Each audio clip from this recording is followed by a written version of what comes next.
درہ بولان کوئٹہ سے 24 میل جنوب مشرق میں کول پور کے قریب دروزائی سے سڑک کے ذریعے رند علی تک 57 میل اور ریل کے ذریعے مشکاف تک 63 میل لمبا ہے۔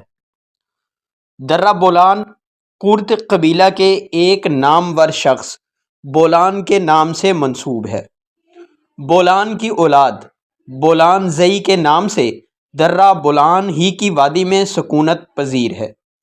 یہ درہ جو بر صغیر پاک و ہند کے اہم ترین دروازوں میں سے ایک ہے،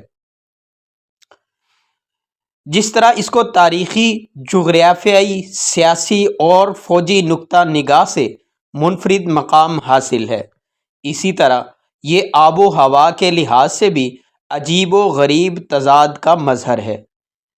اس کے مشرقی دہانے پر ڈھاڈر واقع ہے، جہاں گرمیوں میں درجہ حرارت 124 ڈگری فارنہائٹ تک پہنچ جاتا ہے، اور دوسری طرف مغربی دروازے پر کول پور ہے، جو تقریباً 6000 فٹ کی بلندی پر واقع ہے، اور جہاں سردیوں میں برفیلی اور یخ بستہ ہوائیں انسانوں کو بھی جما دیتی ہیں۔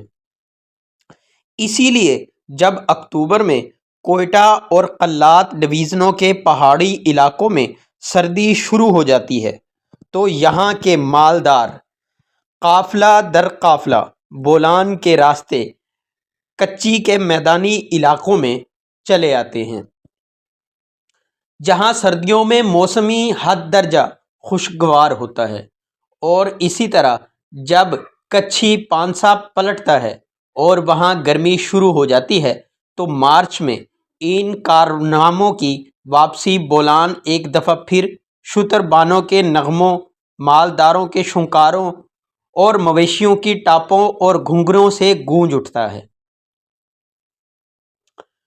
درہ بولان سینکڑوں صدیوں سے ایران اور قندھار سے ہندوستان کو جانے والے قافلوں کی گزرگاہ رہا ہے۔ فردوسی نے بھی اپنی مشہور کتاب شاہ نامہ میں اس کی اہمیت کو واضح طور پر اجاگر کیا ہے۔ اسی طرح بعض دیگر مورخین اس خیال کے حامی ہیں کہ آرائیں اقوام بھی افغانستان سے چمن اور پھر بولان کے راستے سے سندھ میں داخل ہوئیں۔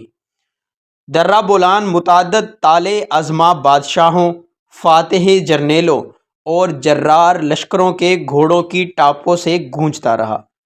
15ویں صدی عیسوی میں قندھار اور ہرات کے حکمرانوں نے سندھ پر حملے کے لیے متعدد بار اپنے لشکروں کے ساتھ درہ بولان کی شاہراہ اختیار کی۔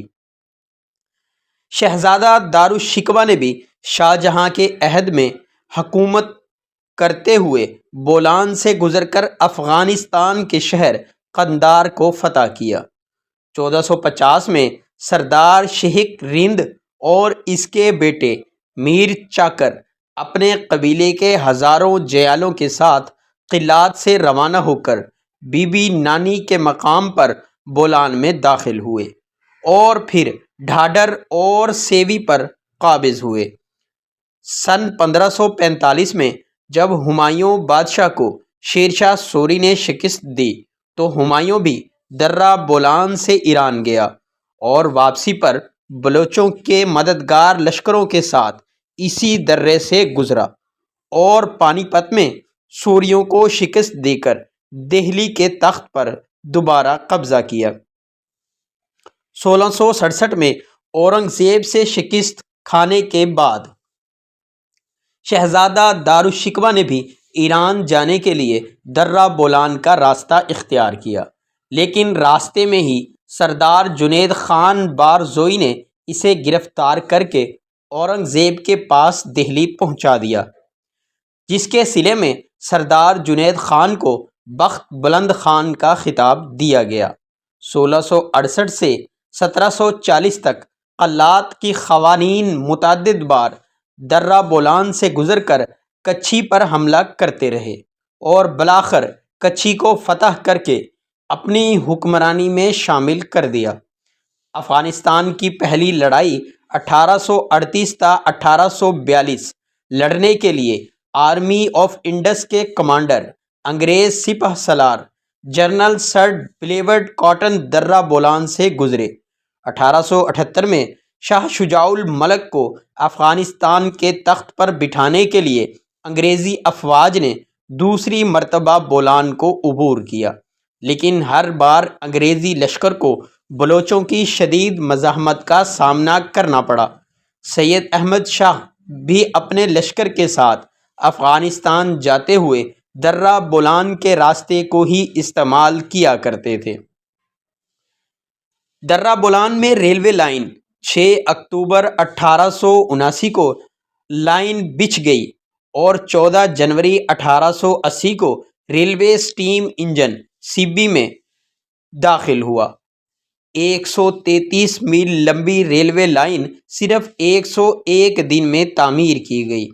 بولان پاس ریلوے کی فیزیبلٹی سروے کے احکامات پہلی بار برطانوی حکومت نے 1876 میں جاری کیے تھے۔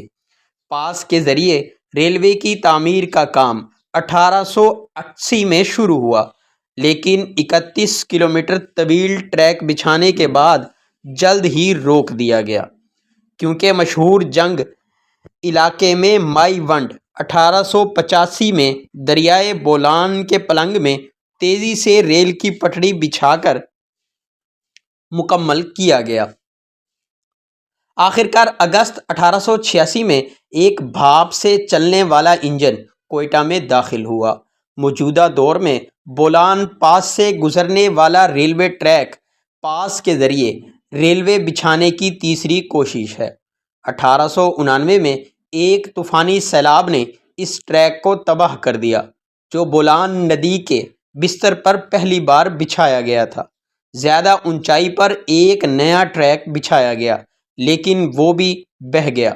1890 میں پاس کے ذریعے تمام سیزن ٹریک بچھانے کے احکامات جاری کیے گئے۔ اس نئے ٹریک کا افتتاح 15 اپریل 1897 کو ہوا تھا اور یہ ابھی تک کام کر رہا ہے۔ امید کرتے ہیں بولان کے بارے میں آج کی ویڈیو بھی آپ کو پسند آئی ہوگی۔